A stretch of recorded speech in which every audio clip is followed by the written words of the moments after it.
ओम शांति।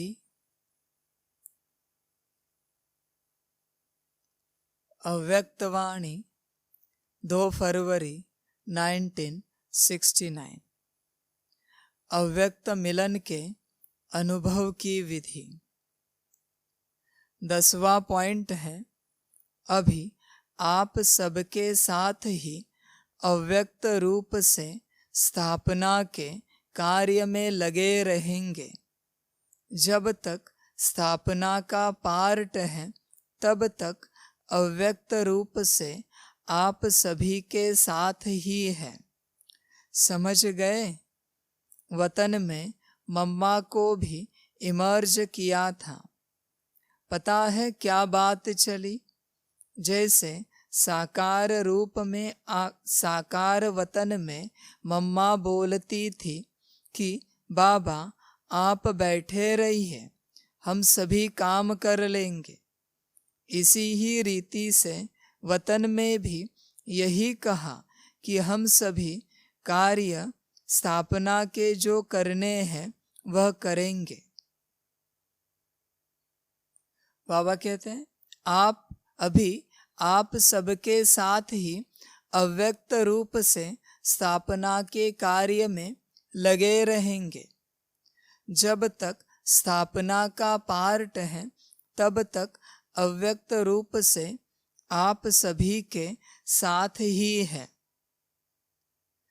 सब बच्चों के साथ बाबा अंत तक स्थापना के कार्य में बैठा है, क्योंकि कार्य ही बाबा का है।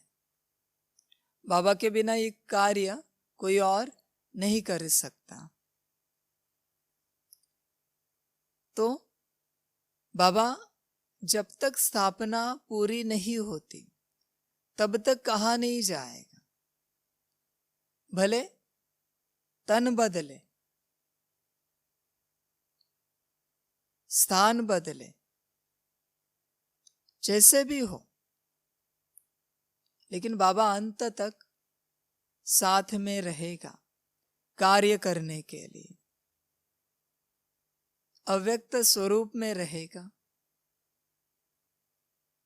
ये समझ की बात है। इस दुनिया में कोई भी आत्मा कितनी भी ज्ञानी हो, कितनी भी बड़ी योगी हो, बाप के अलावा यह कार्य कोई कर नहीं सकता। और करने की कोशिश भी करे तो भी सफल नहीं हो सकता, क्योंकि जिसका पार्ट है उसी को वो बजाना है। स्थापना, विनाश और पालना, ये अगर पार्ट देखे जाए तो तीनों पार्ट बाबा के हैं। किस रूप से हैं धीरे धीरे पता चलते जाएंगे। तो अभी जो स्थापना का पार्ट है वो पूरा करने के लिए ही बाबा बैठा है। अगर मनुष्य आत्माओं से होना होता तो कब का हो चुका होता, पर यह मनुष्य आत्माओं का कार्य नहीं है। इससे क्या समझ मिलती है?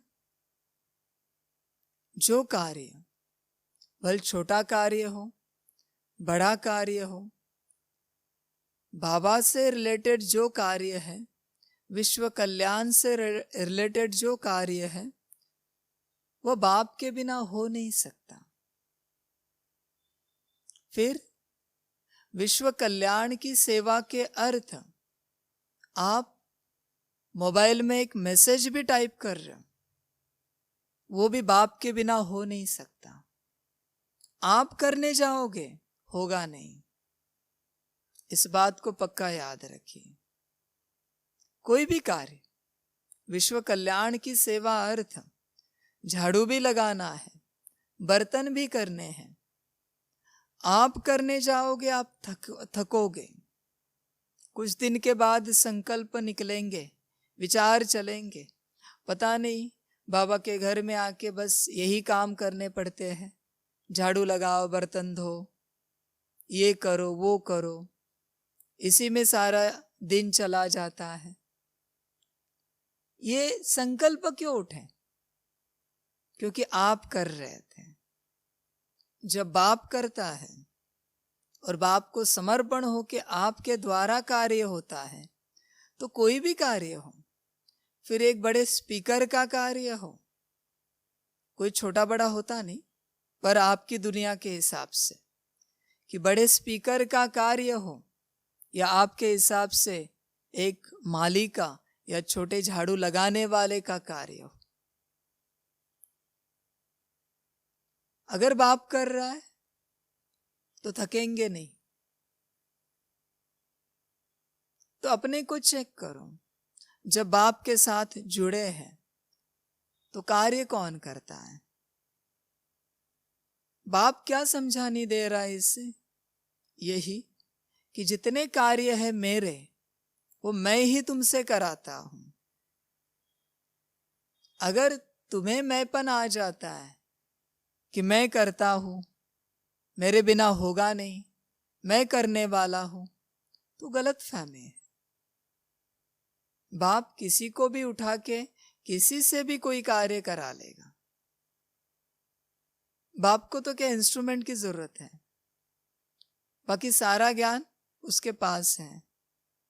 इसलिए जब बच्चे थकते हैं, बच्चों के अंदर इरिटेशन पैदा होता है, नाराजगी आ जाती है, गुस्सा आ जाता है, समझ जाइए बच्चे मैंपन से कार्य कर रहे हैं। और जो मैंपन से नहीं करता, फिर कोई भी कार्य हो वो निश्चिंत रहेगा, शांत रहेगा, उसको फिक्र नहीं है। बिगड़ा तो बाप का बिगड़ेगा, सुधरा तो बाप का सुधरेगा, वो निश्चिंत रहता है। आज सभी बच्चे ऐसे चल रहे हैं कि हम कर रहे हैं, तुमको बाप चला रहा है और तुम बाप का कार्य कर रहे हो। अजीब बात है। तुम अगर तुमको चला सकते हो स्वयं को, उसके बाद कहना कि हम बाप का कार्य कर रहे हैं। आपको चलाने वाला भी बाप है। इसलिए बाबा ने कहा, जब तक स्थापना का कार्य है अंत तक, तब तक अव्यक्त रूप से मैं सभी के साथ ही हूं। हर किसी की जो कल्पना है, सेवा की हो, ज्ञान की हो, योग की हो, धारणाओं की हो, वो बाप की आइडिया है, बाप की कल्पना है, जो बाप ने आपके बुद्धि में डाली है। ऐसे करेंगे तो बेहतर होगा, वैसे करेंगे तो बेहतर होगा, ऐसे करेंगे तो लोगों को सुख मिलेगा। ये बाप का है। और बाप के कार्य में जो सजेशन बाप का है, उसे फॉलो करना चाहिए। मेरा सजेशन क्या है वो इंपॉर्टेंट नहीं है, बाप का सजेशन क्या है। बाप क्या करना चाहता है? कार्य को परफेक्ट बनाना चाहता है, कार्य को बेहतर करना चाहता है। हमेशा याद रखिए, बाप के इस कार्य में, कार्य को बेहतर बनाने के लिए कहां से भी सजेशन आए, वो बाप का सजेशन है, वो उस व्यक्ति का सजेशन नहीं है। इसलिए आपको सोचना चाहिए कि बेहतर क्या हो सकता है। जो बेहतर है वो करो, बेहतर के लिए पीछे नहीं हटो, पीछे नहीं रहो। इस प्रकार प्रदर्शनी लगाई जाए तो शायद बच्चे और बढ़ेंगे और बच्चों का कल्याण होगा। इस प्रकार इस स्थान में सेवा की जाए, किसी आत्मा से सजेशन आया तो और बच्चों का कल्याण होगा। ये उस आत्मा का सजेशन नहीं होता, ये बाप का सजेशन है। स्वयं का सजेशन या आत्मा का सजेशन कब कहेंगे?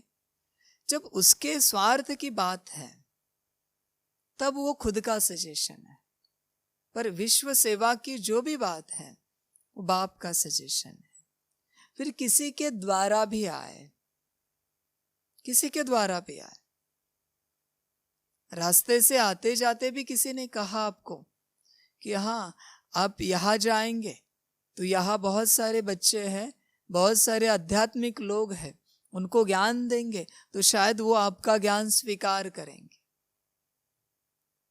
रास्ते से जाते वक्त किसी ने आपको सजेशन दी, आपको लगेगा अरे ये क्या हमें समझाएगा, हम तो ज्ञानी हैं।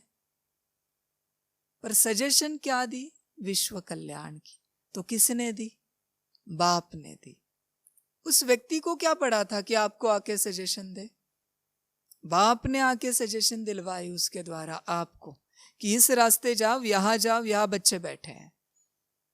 पर जिन बच्चों में अहंकार होता है, उन्हें लगता है हम क्यों इनकी सजेशन सुने,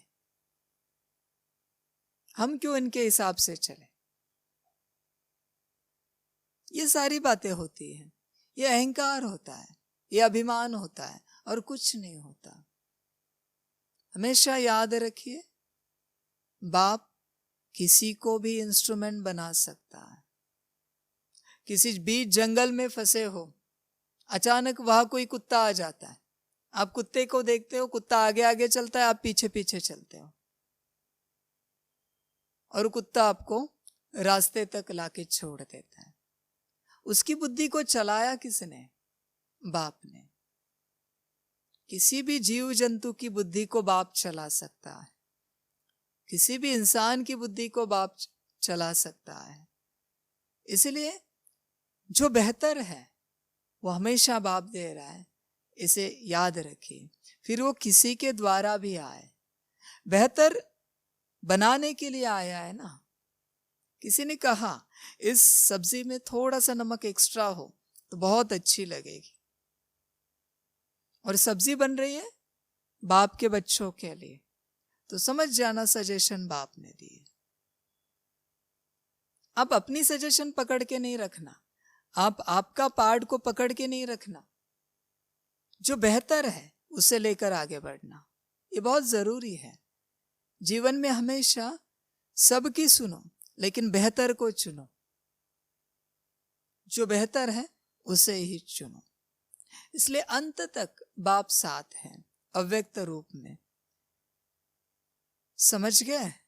वतन में मम्मा को भी इमर्ज किया था, पता है क्या बात चली। जैसे साकार रूप में, साकार वतन में मम्मा बोलती थी कि बाबा आप बैठे रहिए, हम सभी काम कर लेंगे। मम्मा हमेशा हंसी करती थी, हमेशा, बस आप बैठे रहिए। थकान उनके चेहरे पर कभी दिखी नहीं, शब्दों में कभी आई नहीं, आ भी नहीं सकती। कर्मों में तो इम्पॉसिबल बात है। तो हमेशा एक्टिव रहते थे, एवर रेडी रहते थे। बाबा है तो हम हमेशा एक्टिव रहेंगे, सदा हाजिर है, जी हाजिर।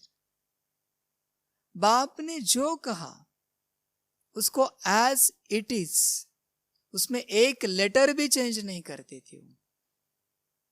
महावाक्य छोड़ दो, एक लेटर भी नहीं चेंज करेगी। बाप ने बोला 2 चम्मच नमक, तो 2 चम्मच ही नमक, उसमें एक दाना भी एक्स्ट्रा नहीं होगा। हम दाने की बात कर रहे हैं, इसलिए तो नंबर 1 में गए। हाँ जी माना परफेक्ट हाँ जी, बाकी किसी को हाँ जी करे ना करे, बाप को पूरा हाँ जी, इसलिए तो नंबर 1 आत्मा बनी। बाप ने मजाक में भी कुछ बोला ना तो भी हाँ जी करेगी, ऐसी आत्मा है वो। ये समझ है नंबर 1 क्यों बनी।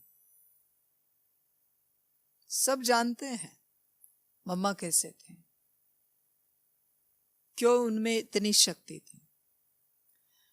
बाप को जो आत्मा जैसे कि वैसे हाजी करती है, बाप की सारी शक्ति उसके अंदर जैसे कि वैसी होती। इसलिए अगर बाप का आप रिगार्ड करते हो तो बाप को हाजी करने वाले का भी रिगार्ड वैसे ही करो जैसे बाप का करते हो, क्योंकि वो बाप समान आत्मा है। बाप समान कैसे बनी? अपना कुछ फॉलो नहीं कर रही, अपना कुछ चला नहीं रही, जो बाप कह रहा है वही कर रही है, इसलिए वो बाप समान बनी। आप समान करो और फिर कहो बाप समान बने हैं, वो इम्पॉसिबल है, वो मुश्किल है सारी बातें। इसलिए बाप समान किसे कहेंगे? जो बाप की हर बात को जैसे के वैसे ही कर लेते हैं, दूसरों को भी जैसे के वैसे कहते हैं कि ऐसे बाबा ने कहा है। मम्मा कहती थी, मम्मा का यही गुण सबसे बड़ा था। फिर दूसरे नाराज भी हो जाए, दूसरे दुखी भी हो जाए उस बात को सुनकर, लेकिन वो आत्मा बाप ने जो कहा है वही कहेगी। बाबा ने यही कहा है, ऐसे ही कहा है। बाबा को पूछे बिना हम आगे कुछ नहीं करेंगे। बाबा ने बोला ये नहीं करना है, बाबा ने बोला है वो करना है। फिर सामने वाले दुखी भी हो जाए, वो अपनी जिद नहीं छोड़ेगी, बाप की जिद। बाप की जिद माना बाप के हर महावाक्य को, हर श्रीमत को अमल में लाने की जिद, वो नहीं छोड़ेगी। उसको कहते बाप समान आत्मा। जो मम्मा थी, कहानी तो बहुत सुनी है मम्मा की, और उसके जैसे बन नहीं पा रहे सभी। बन रहे कोई, लेकिन सभी नहीं बन पा रहे। इसलिए बाबा भी कहते थे मुरली में, बस मम्मा मम्मा बाबा बाबा कहते नहीं रहना है, उनके जैसा बनना है। तो मम्मा का सबसे बड़ा गुण था हाजी, हाजी में चलने वाले। बाप के आगे कुछ नहीं था उसके लिए। सोचिए, साकार में भी कहते थे कि बस आप बैठे रहिए, हम सभी काम कर लेंगे, आप बता देना क्या क्या है सेवा। इसी रीति से वतन में भी यही कहा कि हम सभी कार्य स्थापना के जो करने हैं वह करेंगे। देखिए, अव्यक्त होने के बाद भी वही कहना कि आप बैठे रहिए, हम सभी करेंगे। हम है ना, आप हमें चला रहे हो, हमसे हो जाएगा, आप कर देना, आप बैठे रहना। यह है नंबर 1 आत्मा की निशानी। बस आप बैठे रहो, ऑर्डर दे दो क्या करना है। उस ऑर्डर में अंश मात्र भी चेंज नहीं होगा। मम्मा समान कब कहेंगे? जब बाप ने कहा ऐसी बात करनी है, उसमें चेंज करने का संकल्प भी ना उठे, भले वो बात बिगड़ भी जाए।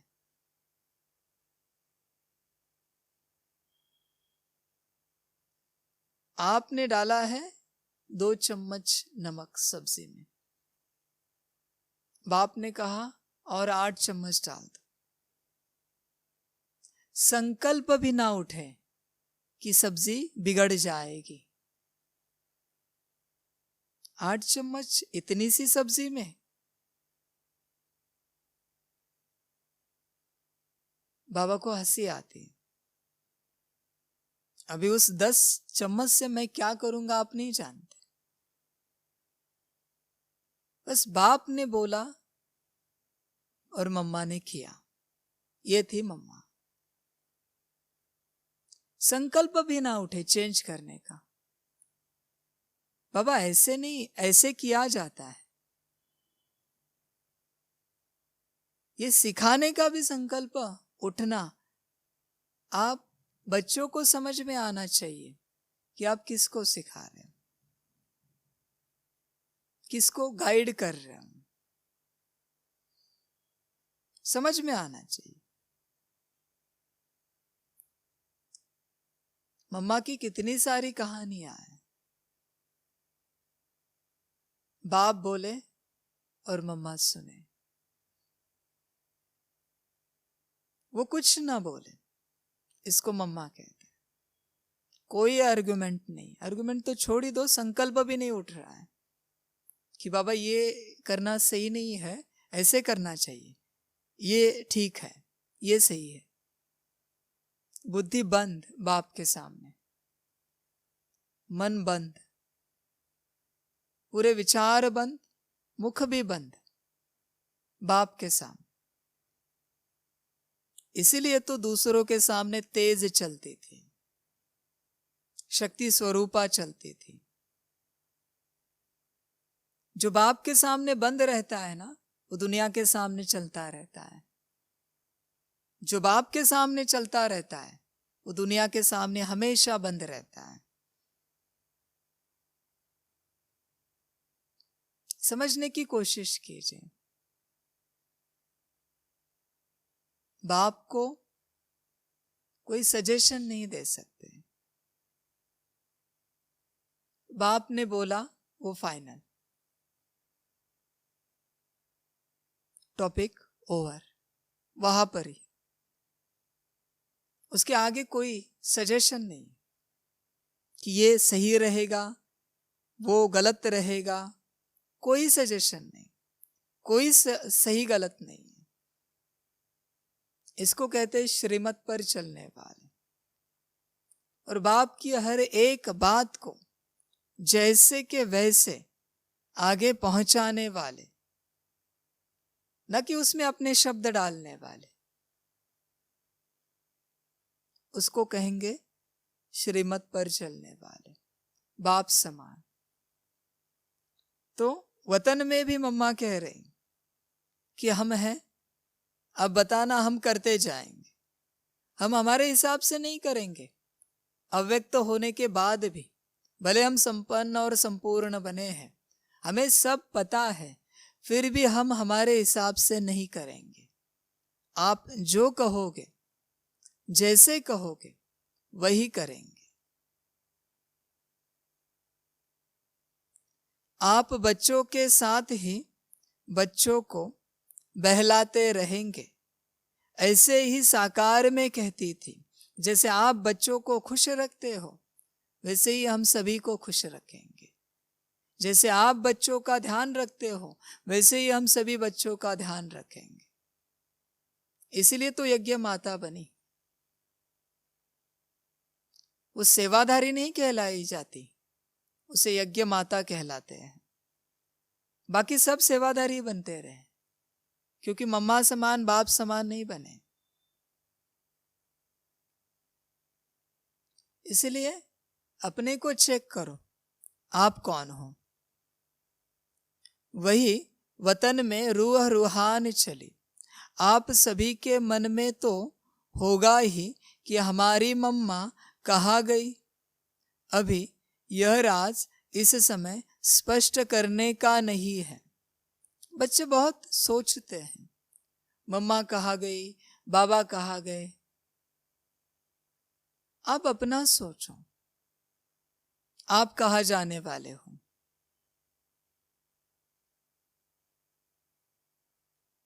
अपने बारे में सोचो। बच्चों का प्यार है ना, सभी अव्यक्त होने के बाद आता है। जब होते हैं ना, तब इतना प्यार नहीं होता।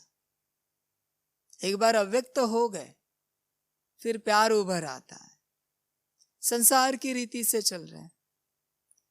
जब व्यक्ति जीवन में था इस संसार में, तब उससे लड़ते झगड़ते थे, उसका कहा नहीं मानते थे। और जब शरीर छोड़ा, तब कहने लगते हैं कितना अच्छा था।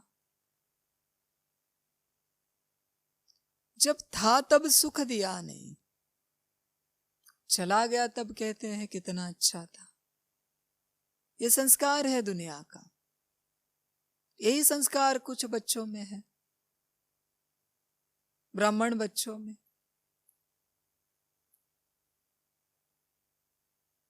बाबा कहते हैं अभी यह राज इस समय स्पष्ट करने का नहीं है। बाप अगर आपको नहीं बताना चाहता कि मम्मा कहाँ गई, तो पूछने की जरूरत क्यों कर रहे हो। ऐसे सवाल ही क्यों पूछ रहे हो। समझने की बात है, इसके सामने कौन से सवाल पूछे जाते हैं, ये समझ होनी चाहिए। अव्यक्त वतन में जाकर, सूक्ष्म वतन में कुछ भी पूछते रहेंगे, बाप तो आंसर दे देगा, लेकिन आपको समझ होनी चाहिए किससे हम क्या बात कर रहे हैं, किसको हम क्या पूछ रहे हैं।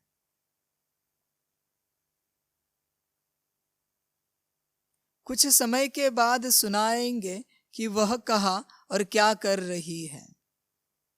बाप की मर्जी, जब बाप को सुनाना हो तो सुना देंगे। आपका काम है आत्मा समझ के बाप को याद करना, बाकी बातों में नहीं जाओ। आत्मिक स्थिति में आ जाएंगे, बाप की याद बढ़ेगी तो अपने आप पता चलेगा कि बाप को क्या पूछना है और क्या नहीं पूछना है। स्थापना के कार्य में भी मददगार है, लेकिन भिन्न नाम रूप से। बाबा ने कहा भिन्न नाम रूप से स्थापना के कार्य में मददगार है। अच्छा, अब तो टाइम हो गया है। देखिए, समझ है, बाप की श्रीमत पर सदा चलते रहिए। बाप की पहली श्रीमत है आत्मा समझ के बाप को याद करना, इसके बाद फिर आगे बढ़ना, इसके बाद आगे बढ़ना बाकी बातों में। पहले इस श्रीमत को पक्का करना। मम्मा और बाबा ने यही पक्का किया, आत्मा समझ के बाप को याद करना। बाकी बाप का काम है, यज्ञ की पालना करना, मुरली चलाना, यहाँ हर एक सुविधा उपलब्ध कराना, ये बाप का काम है। बाप जाने कब करना है, कैसे करना है, कहाँ से करना है।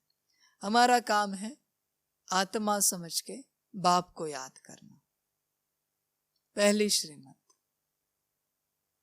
विश्व कल्याण करना। भले बाप ने बच्चों को टाइटल दिए है विश्व कल्याणकारी, लेकिन जो बच्चे समझदार हैं वो जानते हैं विश्व कल्याण करना हमारा काम नहीं है, ये बाप का काम है।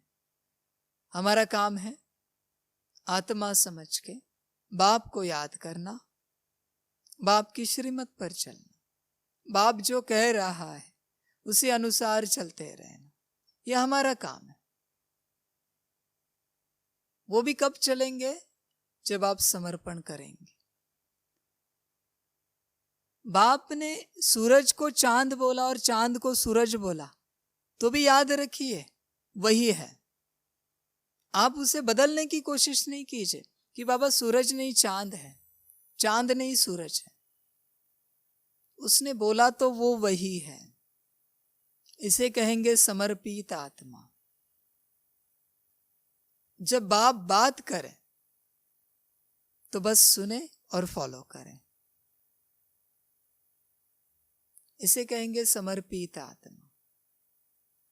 बाप की कोई बात कोई आत्मा अगर बता रही है तो बस सुने और उसे फॉलो करें, इसे कहेंगे समर्पित आत्मा।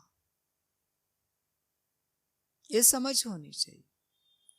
जब आप फॉलो करना शुरू करेंगे तो ही बाप आपके द्वारा दुनिया को गाइड करना शुरू करेगा। आप ही फॉलो नहीं करते तो आपके द्वारा बाप दुनिया को गाइड कहां से करेगा। आपका ही कल्याण नहीं हो चुका है तो आप दूसरों का कल्याण कहां से कर सकते हैं। श्रीमत में एक भी शब्द को या लेटर को चेंज नहीं किया जाता, उसको एज इट इज बाप से लिया जाता है और आगे दिया जाता है। उसे श्रीमत कहते हैं। कभी कभी सेंटेंस वही है, शब्द भी अगर आगे पीछे हो जाए ना तो भी वो श्रीमत नहीं है। याद रखिए, श्रीमत माना शब्द भी अक्षर भी जहां के वहां रहे, उसमें से एक कॉमा भी ना हटे, उसे कहेंगे श्रीमत को लेना और सबको बताना। अच्छा,